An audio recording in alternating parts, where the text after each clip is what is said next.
এই প্রকৃতির মাঝে এসে সালমান হাবিবের একটা চমৎকার কবিতার কথা আমার মনে পড়ে গেল।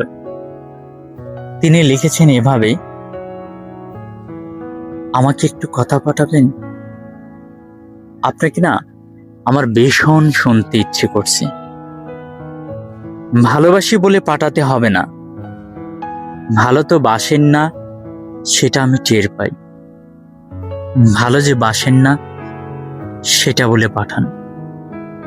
তবু আমাকে একটু কথা পাঠান প্লিজ। আপনাকে না আমার খুব শুনতে ইচ্ছে করছে, খুব মানে খুব, ভীষণ বিষমের মতো।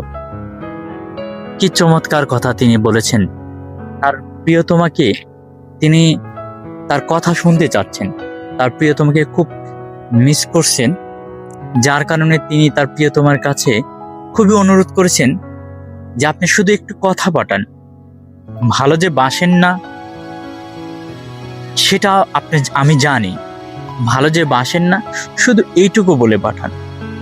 তবু আপনি একটু কথা পাঠান।